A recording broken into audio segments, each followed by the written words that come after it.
Okay, so have you ever thought about it? Like how many decisions that affect you are kind of being made by AI now? Yeah. I mean, it's a, I mean, you know, it is a lot. whether it's, Yeah. getting a loan or whether you get that job you applied for. Right. I mean, even, what news you see. Well, and even what ads are targeted to you. Oh, totally. I mean, it is algorithms are just such a huge part of our lives these days.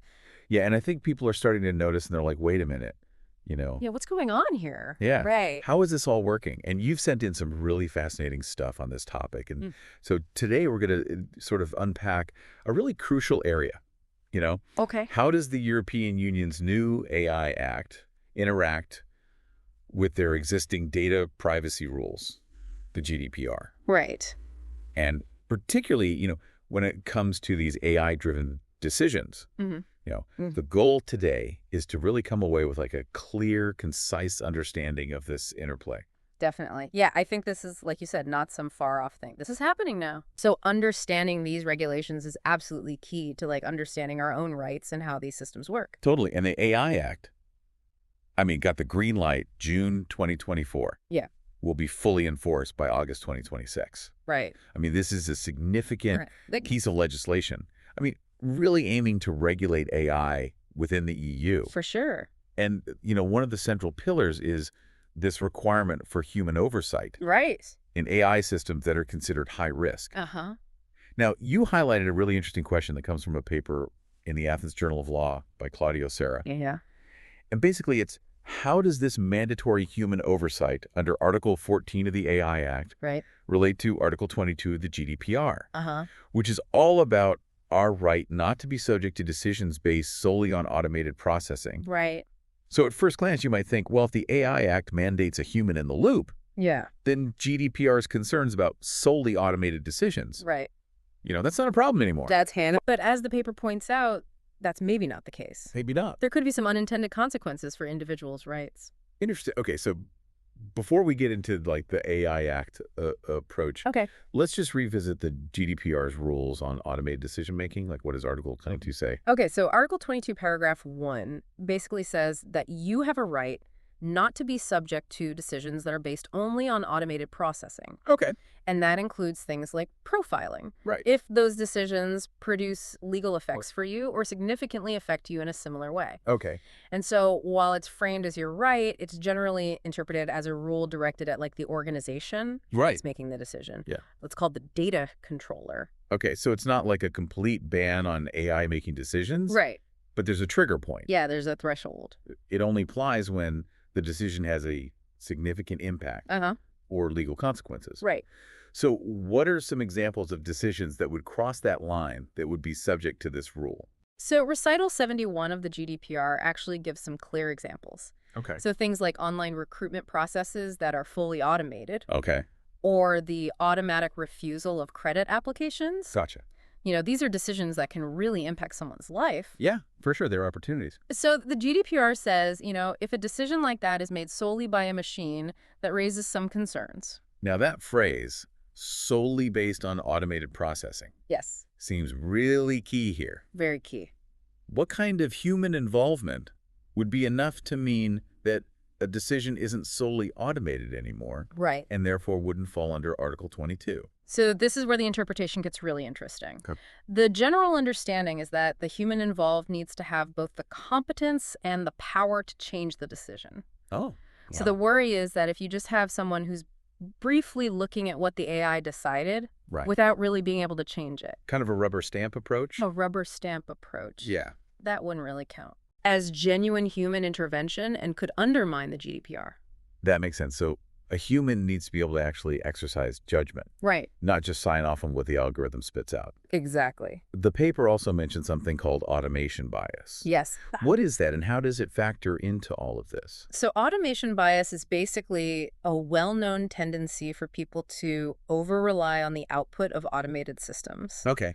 even when their own knowledge or common sense might tell them otherwise. Oh, interesting. So even if a human is technically reviewing an AI's decision, Right. they might be less likely to question it or override it, Even when they should. even when they should. Well, So this makes the idea of meaningful human intervention even more complex. So the GDPR has this rule against solely automated significant decisions. But there are exceptions. Yes. So when is this kind of automated decision-making allowed? Okay, so Article 22, Paragraph 2 outlines a few situations where it's okay. Okay. It's allowed if the decision is necessary for a contract that you've entered into. Okay. If you've given your explicit consent. Okay. Or if it's authorized by a specific EU or member state law. Gotcha. So importantly, the GDPR recognizes that you as an individual have the right to agree to automated decision-making, Right. even in those high-impact areas. Okay, so even if an AI is making a big decision about me, Yeah. if I've clearly said it's okay, Uh. or if it's part of like a service I've signed up for, Right. it might be permitted. It might be permitted. But even in those cases, are there any safeguards Absolutely. to protect me? So Article 22, Paragraph 3, along with Recital 71, detail what are called safeguard measures Okay. that have to be in place when these exceptions apply. Okay. So at a minimum, you have the right to request human intervention to express your point of view Okay. and to challenge the decision. Gotcha. Now, Recital 71 kind of expands on this a little bit and mentions the right to get specific information about the decision Right. and an explanation. However, there's this ongoing debate among legal experts about whether the GDPR actually gives you a right to a full explanation Interesting. of how the algorithm arrived at its decision. That's a good point. Okay, so under GDPR, human involvement can happen before a decision Right. to prevent it from being fully automated or after as one of these safeguards Right. if an automated decision has been made. Exactly. Okay, now let's switch gears and look at the AI Act and its human oversight principle. Okay. What's the main idea behind that? So the Human Oversight Principle, or HOP, is a key part of Article 14 of the AI Act. Sorry. And it specifically applies to systems that are classified as high risk. Okay. Now, it's worth noting that even before the AI Act, there were these ethical guidelines for trustworthy AI Okay. that emphasized human oversight in different forms. Okay. So you've got human in the loop, or HITL, Okay. where a human intervenes at each step. Okay. Then you've got human on the loop, or HOTL, Okay. where a human monitors and can intervene. And then you've got human in command, or HIC, Okay. where a human is setting the overall goals and parameters. Okay, so HITL is like every single step. Yeah, very hands-on. Humans involved. Right. HITL is more like monitoring. It's like an autopilot on a plane Okay. that a pilot can adjust. Gotcha. But HIC is more like a mission control, Okay. where they set the goals, but they're not. Not in every single decision. Right. They might not intervene on every action. Okay, and how does the AI Act seem to be putting these ideas into practice? So the AI Act seems to be going with a combination of human on the loop and human in command. Okay. So it's really emphasizing human intervention both during the design Okay. and the ongoing operation of the systems, Okay. and the ability for humans to oversee the use of AI in specific situations Yeah. and decide when and how it's applied.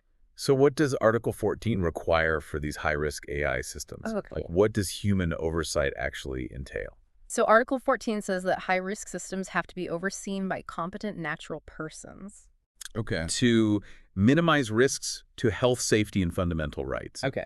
during normal use and unforeseeable misuse scenarios. So both like normal use and then also like what could go wrong. What could go wrong? Okay. So these individuals, they need to be able to monitor the system, Okay. understand its limitations, Mhm. be aware of this potential for automation bias, Okay. correctly interpret what the system is outputting. Okay. And importantly, they have to have the authority to decide not to use the system, Wow. to change or reverse its output, to intervene during operation, Wow. or even to stop it altogether. Wow. Okay, so that's a lot It is. Yeah. of human involvement and control. Yeah. There's even a specific rule for remote biometric identification. Okay. Like facial recognition in public spaces Okay. requires confirmation by at least 2 people. Oh, wow. Okay, so where does the potential tension arise between this and the GDPR's Article 22? So the potential conflict is all about how we interpret the words solely in the GDPR. Because the AI Act requires human oversight for these high-risk systems, Right. you could argue that any decision from this system is not solely automated Okay. under the current understanding of GDPR Article 22.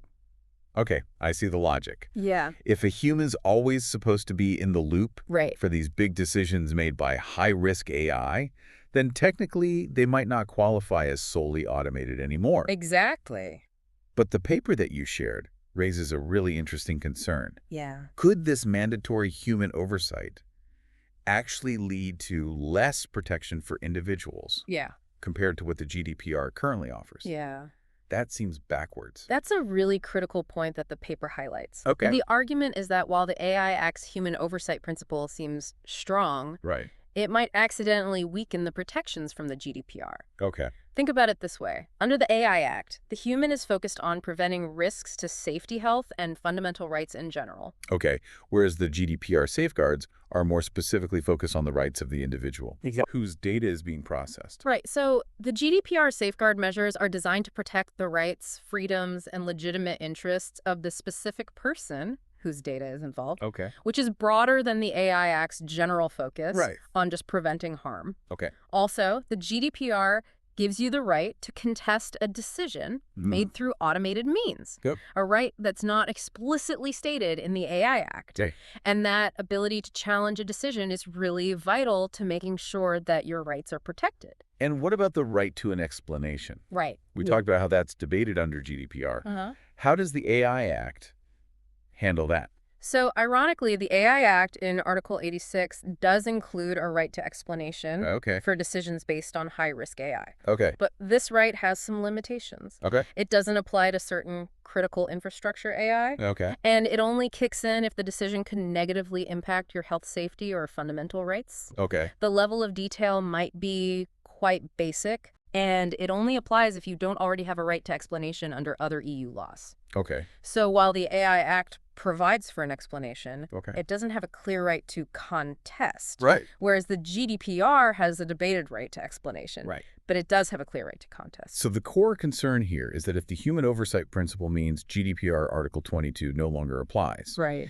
individuals might lose those more comprehensive safeguards Yes. that the GDPR currently provides. Exactly. And this is why the author of the paper argues for a different interpretation of GDPR Article 22. Right. They're suggesting we need a revised understanding of what solely based on automated processing means. Yes. To ensure that both the GDPR and the AI Act can protect individuals when AI is making decisions about them. Okay, so what's the proposed new interpretation? Okay, so the paper proposes that a decision should only be considered not solely based on automated processing, Okay. if there's proven specific and material intervention by a qualified human. In the individual decision-making process, Okay. and that intervention led to a different outcome. Okay. So the key here is specific and material intervention Right. that demonstrably changes the result for that person. Okay, so that raises the bar for saying a decision isn't solely automated. Yeah, it does. What would be the practical implications? Okay, so first, simply having human oversight mechanisms in place as required by the AI Act Right. wouldn't automatically mean GDPR Article 22 doesn't apply. Okay. Second, decisions that cross the GDPR's threshold of having significant legal or similar effects Okay. would still be prohibited unless the organization using the AI could prove Okay. that specific material human intervention occurred. So it puts more responsibility on the companies. Right, they have to really show the human involvement was real and impactful. Okay. Third, it would reinforce the idea that individuals have control Okay. over whether they are subject to automated decision-making, Okay. which aligns with ethical AI principles that emphasize human autonomy. And fourth, you would still have the GDPR safeguard measures. Okay. So the right to request human intervention, Okay. which would now mean the AI Act's oversight person needs to consider your specific case, Right. the right to express your opinion, Okay. and the right to contest the decision. So how would this affect the right to contest and the right to get an explanation? So the argument is that this right to request human intervention under the GDPR Okay. would mean the person responsible for human oversight under the AI Act would have to actually engage with your situation Okay. and give reasons if they uphold the AI's decision. Okay. The right to contest under the GDPR also implies a right to an explanation. Okay. So you can understand why the decision was made and challenge it. Right. And the level of detail would depend on the specifics of your challenge. Okay. So the AI Act's Article 86 right to explanation might still apply to provide basic information. Okay. But a more detailed explanation might be required under the GDPR's right to contest. Okay, so it's really about ensuring that the human oversight isn't just a formality, Right. but a genuine engagement, With individual cases. and that individuals retain those rights Exactly. to understand and challenge decisions that affect them. It's about making sure that human oversight doesn't become a loophole Right. to bypass the GDPR protections. These are really complex issues, but so important as AI becomes more and more a part of our lives. Absolutely. And I think it highlights the challenge of balancing progress with the need to protect people's rights. Totally. Yeah. Achieving truly human-centric AI, I Yeah. think, requires us to navigate these tricky legal and regulatory landscapes. For sure. And the relationship between the AI Act and the GDPR, I think, is a perfect example. Yeah. And I think we can expect more discussion and probably some legal battles as the AI Act comes into effect. So for our listeners, this deep dive is really to highlight that tension between the AI Act's requirement for human oversight Right. and the GDPR's rules on automated decisions. And the crucial point is how we understand that phrase solely automated. Right. Within the GDPR is key. Yeah. It's going to determine the level of protection that you have when you're facing AI-driven decisions. And the reinterpretation that we talked about suggests a way to ensure that both regulations can work together. Yeah, to provide stronger safeguards. It's a reminder that regulating new tech is a continuous process. It is. And even seemingly small details can have huge consequences Absolutely. for our rights and autonomy. And it raises a question for you, the listener. Yeah. Think about the AI systems that you interact with every day. Right. How might these regulations and this reinterpretation affect how transparent those systems are Right. and your ability to question their decisions? Yeah. What questions does this bring up for you about the future of AI governance? Right. And how will individual rights be protected in a world that's shaped by algorithms? It's a conversation that's just beginning, and we need you to be a part of it. We do.